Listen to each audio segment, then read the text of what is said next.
ఓం శ్రీ గురుభ్యో నమః. అందరికీ నమస్కారం. ఒక యోగి ఆత్మకథ. పరమహంస యోగానంద గారి యొక్క ఆధ్యాత్మిక జీవిత విశేషాలు తెలుసుకుంటున్నామండి. అందుట్లో సందర్భంగా మరి పరమహంస గారు లాహిరి మహాశైల్ని ఆ యొక్క హిమాలయ పర్వతాల్లో కలవటం, అక్కడ గుహలో ఆయనకి క్రియాయోగ దీక్ష ఇవ్వడం, ఆయన కోసం ఒక అందమైన అద్భుతమైన భవనాన్ని ఆయన యొక్క మన సంకల్పం చేత దానిని సృష్టించడం మొదలైన విషయాలన్నీ తెలుసుకున్నామండి. క్రియాయోగం ఇచ్చాక ఆయన ఆ క్రియాయోగం ఎవరికి ఎలా ఇవ్వాలి మొదలైన ఆ రహస్యాలన్నీ కూడా లాహిరి మహాశైలికి బాబాజీ గారు వివరించడం అన్నీ జరుగుతుంది. ఆయన కొంచెం సరళం చేయమని అడుగుతారనమాట లాహిరి గారు. అలాగే అని ఈశ్వరేచ్ఛ నీ ద్వారే వ్యక్తమవుతుందిలే అని వినయంగా నిన్ను సహాయం అడిగే వాళ్ళందరికీ కూడా నువ్వు క్రియాయోగ దీక్ష ఇవ్వి అని జవాబిస్తారండి. అంతేకాకుండా కొద్దిసేపు మౌనం దాల్చిన అనంతరం బాబాజీ గారు ఇంకా ఇలా చెప్తారండి. స్వల్పమప్యస్య ధర్మస్య త్రాయతే మహతో భయాత్ అని భగవద్గీతలోనండి ఒక శ్లోకం అక్కడ ఉంది. అందులో ఏంటి అంటే ఇచ్చిన గొప్ప హామీని నీ శిష్యుల్లో ప్రతి ఒక్కరికి వినిపించు. అంటే హామీ అనేది వాళ్ళు కంపల్సరీ కూడా ఏదైతే హామీ ఇస్తారో అది వాళ్ళు చెయ్యాలి. పరమహంస గారు చెప్తారు కదా, వాళ్ళ యొక్క యోగద సత్సంగ ఫౌండేషన్ ద్వారా ఎవరైనా సరే క్రియాయోగం తీసుకోవడానికి అక్కడ వచ్చిన వాళ్ళు అర్హులు ఎవరైతే ఉన్నారో వాళ్ళు హామీ పత్రం మీద సంతకం చేసిన వాళ్ళకి మాత్రమే ఇస్తాము అని. అలా అన్నమాట. ఈ యొక్క ధర్మం ఏదైతే ఉందో అంటే ఈ ధార్మిక ప్రక్రియ యోగా దీక్ష ఏదైతే ఉందో ఏ కొద్దిపాటి అయినా ఆచరణలో పెడితే అది నిన్ను పెద్ద భయం నుంచి కాపాడుతుంది. అంటే జనన మరణ చక్ర పరిక్రమంలో సహజంగా ఉండే మహాక్లేశాల నుంచి కాపాడుతుంది అని అర్థం అన్నమాట ఆ శ్లోకానికి. మహతో భయాత్ అన్నమాట. మహతో భయాత్ అంటే కాపాడుతుంది అని. మర్నాడు ఉదయం లాహిరి గారు వాళ్ళ యొక్క వీడుకోలు కోసం బాబాజీ గారి యొక్క పాదాల దగ్గర మోకరిల్లినప్పుడు ఆయన్ని విడిచి వెళ్ళాలంటే ఈయనకి ఎంతో గాఢమైన అయిష్టత ఉండటం బాబాజీ గారు పసిగడతారు.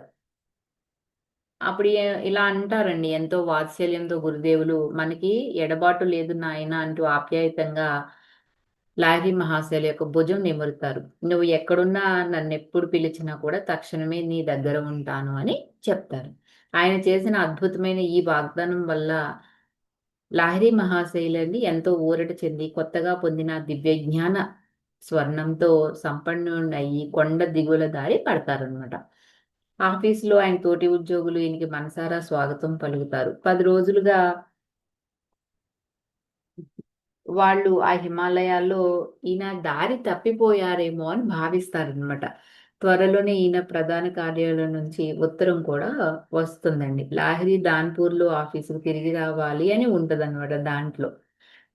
అది రాణికేతుకు అతని బదిలీ పొరపాటున జరిగిందని, రాణికేతు నిధులు చేపట్టడానికి మరో వ్యక్తిని పంపవలసి ఉందని చెప్పి అందుట్లో ఆ టెలిగ్రామ్ యొక్క ఉద్దేశ్యం అండి.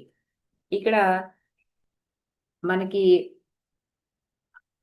బాబాజీ గారి గురించి తెలుసుకునేటప్పుడండి, సామాన్య ప్రజలు క్రియాయోగం వల్ల లాభం పొందటానికి బాబాజీ గారు పురాతనమైన ఆ వానప్రస్థ సన్యాసాశ్రమ సంబంధాలు అవన్నీ నిర్బంధాలు తొలగించేశారు కదండీ! ఇది ఒక్కొక్కళ్ళ ద్వారా మనకి లాహిరి మహాశైలు యుక్తేశ్వరి గిరి గారి తర్వాత ఆహ్, పరమహంస యోగానంద గారు. వారి తర్వాత అలా పరంపర ఇది కొనసాగుతూనే ఉంది కదా! భారతదేశంలోనండి ఒక బహుదూర స్థలానికి ఈయన లాహిరి మహాశైలిని రప్పించడానికి దారితీసిన సంఘటనలు అవి తలుచుకుని ఒక చిరునవ్వు నవ్వుకుంటారండి. ఈయన దాన్పూర్‌కి తిరిగి వచ్చే ముందు ముదరాబాద్‌లో ఉన్న ఒక బెంగాలీ కుటుంబంతో కొన్నాళ్ళు గడుపుతారంట. అక్కడ ఈయన్ని కలుసుకోవడానికి 6గురు వచ్చారంటండి. అది గూడా ఎందుకు అంటే ఆధ్యాత్మిక విషయాల మీదకి ఈయన సంభాషణ మళ్లించటానికి. అంటే వాళ్ళు ఇంతకీ వాళ్ళు ఈయనకి ఆతిథ్యం ఇచ్చినా, ఈయనేదో మామూలుగా ఏదో మాట్లాడతారనుకున్నారు గానీ, ఆయన ఆధ్యాత్మిక విషయాల గురించి మాట్లాడుతుంటే వాళ్ళెంతో నిరాశ పరి అయ్యారంట. ఈ రోజుల్లో ఇండియాలో సాధువులే కరువైపోయారు అని వాళ్ళు చెప్తున్నారండి. దానికి నా బాబు ఈ గడ్డ మీద ఇప్పటికీ ఉన్నారు మహామహులు అంటూ లాహిరి గారు ఒక ఆక్షేపణ తెలియజేస్తారండి. ఎందుకంటే ఈయనకి తెలుసు కదా, ఆల్రెడీ ఈయన బాబాజీ గారిని దర్శించి వచ్చారు కాబట్టి. ఉత్సాహం పెళ్ళుబికటం వల్లండి ఈయన హిమాలయాల్లో ఈయన యొక్క అలౌకిక అద్భుత అనుభవాలన్నీ వాళ్ళకి చెప్పాలని ఒక ఊపు వస్తుంది. ఆ మిత్ర బృందం మర్యాదగానే ఈయన చెప్పినప్పుడు అపనమ్మకంగా వాళ్ళు నమ్మరనమాట. వాళ్ళలో ఒకరు ఊరడింపుగా ఇలా అంటారు, లాహిరి గారు మీరు పలచబడ్డ ఆ కొండగాల్లో మీ మనసు ప్రయాసకి గురైనట్టుంది. మీరిప్పుడు చెప్పింది ఏదో పగటి కల అని నేను అనుకుంటున్నాను అని అంటాడు. ఈయన సత్యనిష్టమైన ఆ ఉత్సాహంతో ఊగిపోయండి. ఇంకా ఉచితమైన ఆలోచన కొరవడి మాట్లాడేస్తారు. అంటే ఈయన అసలు అక్కడ ఏం మాట్లాడుతున్నాను అన్న విషయం కూడా ఈయన ఆలోచించుకో ఎరుకను కోల్పోయి, నేను ఇప్పటికిప్పుడు పిలిచినట్లయితే నా గురువు గారు ఇప్పుడు ఇక్కడ ఈ ఇంట్లోనే దర్శనమిస్తారు అని ఒక మాట అంటారండి. వెంటనే ప్రతి ఒక్కరు ఎంతో ఆశ్చర్యంగా వాళ్ళ కళ్ళల్లో ఆసక్తి మెలమెల్లాడుతూ ఉంటుందండి. అటువంటి అద్భుతం చూడాలన్న ఉత్సుకత వాళ్ళల్లో కలగడం ఏమీ విడ్డూరంగా కూడా అనిపించదు లాహిరి గారికి. కొంత మటుకు అయిష్టంగానే ఈయన ప్రశాంతమైన ఒక గది, 2 కొత్త ఉన్ని గొంగళ్ళు కావాలని అడుగుతారు. వాళ్ళ గురుదేవులు ఆకాశంలోంచి భౌతిక రూపమే ధరిస్తారు అని చెప్పారు. అంటే ఈథర్ బాడీలో ఆయన దర్శనమిస్తారంట. తలుపవతల నిశ్శబ్దంగా ఉండండి. కాసేపట్లో మిమ్మల్ని పిలుస్తాను అని చెప్తారండి. వీళ్ళు గురుదేవులు లాహిరి మహాశయులు ఏం చేస్తారంటే బాబాజీ గారిని ధ్యాన స్థితిలో కూర్చొని ఎంతో వినయంగా ఆవాహన చేస్తూ ధ్యాన స్థితిలో మునిగిపోతారు. చీకటి చేసిన గది ప్రశాంతి కలిగించే ఆ పలచని ఒక వెలుతురుతో నిండిపోయి ఉంటుందండి. దాంట్లోంచి తేజోవంతమైన ఆ బాబాజీ గారి యొక్క ఆకృతి క్రమంగా వెలువడుతూ ఉంటుంది. లాహిరి ఇంత స్వల్ప విషయం కోసం నువ్వు నన్ను పిలుస్తావా అని బాబాజీ గారు కొంచెం కఠినంగానే మాట్లాడతారనమాట.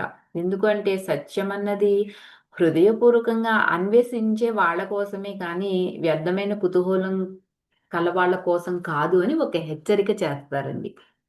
ఎవరైనా చూసినప్పుడు నమ్మడం సులువే కానీ, అప్పుడిక కాదనడానికి ఏమీ ఉండదు కదా అని గూడా చెప్తారు. అయితే అతీంద్రియ సత్యాన్ని అనుభూతం చేసుకోవడానికి యోగ్యులు, దాన్ని ఆవిష్కరించే వాళ్ళునండి. అయి భౌతికవాదపరమైన సంశయత ఎవరైతే ఉంటారో, ఆ సంశయతను జయించిన వాళ్ళనంట వాళ్ళందరూ కూడా. ఆ తర్వాత ఆయన గంభీరంగా ఇంక నన్ను వెళ్ళనియ్యి అని చెప్తారండి.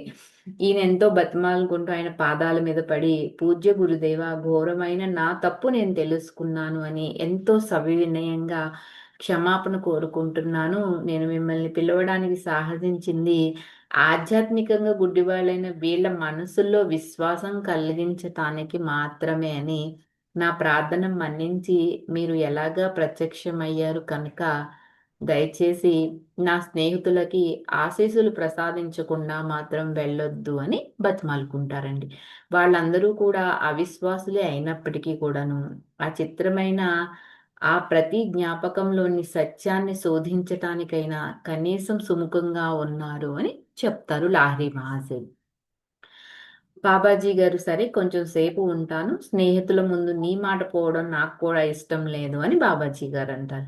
ఆయన ముఖం ఎంతో శాంతపడ్డాక మృదువుగా మళ్ళీ ఇలా మాట్లాడతారు. నాయన ఇక నుంచి నేను నీకు అవసరమైనప్పుడే వస్తాను. నువ్వు పిలిచినప్పుడల్లా మాత్రం రాను అని చెప్పేశారండి. మీకు గుర్తుందా? మనం ఏంటి ఒక హిమాలయ గురువులు మన శ్రీ అమ్మగారి యొక్క ఒక హిమగిరి గురువర్షులకు శిష్యుడైన యోగి కథ పుస్తకం చదివినప్పుడు కూడా మరి బాబాజీ గారు, విశ్వనాథ్ బాబాజీ గారు కూడా ఇలాగే తిడతారు.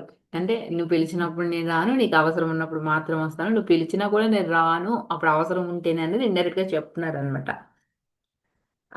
అని చెప్తారండి. ఎందుకంటేనండి ఆత్మ సాక్షాత్కార సాధన పదంలో లాహిరి మహాశయులు వంటి జ్ఞానులైన మహాపురుషులు కూడానండి ఒక ఆహ్, అతి ఉత్సాహంతో ఆహ్, ఆ యొక్క అతిశయానికి లోబడిపోయి క్రమశిక్షణకు గురవుతూ ఉంటారంట. అందువల్ల దివ్య గురువైన కృష్ణుడు భక్తాగ్రుడైన అర్జునుడిని మందలించడం భగవద్గీతలో చాలా సందర్భాల్లో మనం గూడా చదివాం గదా! ఇక్కడ గూడా అదే జరిగింది అని చెప్తున్నారనమాట. ఈయన తలుపు తెరిచినప్పుడు మిత్ర బృందంలో గంభీరమైన నిశ్శబ్దం ఆవరించి ఉందంట. తమ కళ్ళని తామే నమ్మలేకపోయిన ఆ మిత్రులందరూ కూడా గొంగడి ఆసనం మీద ఉన్న తేజోవంతమైన స్వరూపాన్ని తెరిపారా చూశారు. అంటే ఆయన ఒక ఇతర ఇతర బాడీలోనే దర్శనమిస్తారు కదండి. ఆ కాంతి శరీరంలో దర్శనమిచ్చేటప్పటికి వీళ్ళు చూస్తూ ఉన్నారనమాట. అయ్యేటప్పటికి ఇక్కడ ఇంత సామూహిక సమ్మోహనం అంటూ అట్టహాసంగా నవ్వాడంటండి. వీళ్ళకి తెలియకుండానే ఈ గదిలోకి ఎవరూ ప్రవేశించడం చాలా అసంభవము అని అతను చెప్తున్నాడనమాట. బాబాజీ గారు చిరునవ్వు చిందిస్తూ ముందుకు వచ్చి తమ శరీరంలోని వెచ్చని గట్టి మాంసాన్ని ముట్టుకుని చూడమని ప్రతి ఒక్కరి దగ్గరికి వెళ్తారండి. సందేహాలు పటాపంచలైపోయి లాహిరి మహాశయులకు స్నేహితుడు దిగ్భ్రాంతితో కూడిన పశ్చాత్తాపంతో నేల మీద పడి ఆయనకి సాష్టాంగ ప్రణామం చేస్తారు. అప్పుడు వాళ్ళని హల్వా తయారు చేయించమని తమ భౌతిక వాస్తవికత విషయమై అక్కడి వాళ్ళకి మరింత నమ్మకం కలిగించటానికి బాబాజీ గారు ఒక కోరిక కోరతారండి. మరి అది తీర్చుతారా లేదా? ఆ హల్వా తయారవుతుందా లేదా అన్న విషయాలు రేపు తెలుసుకుందామండి. Thank you for watching.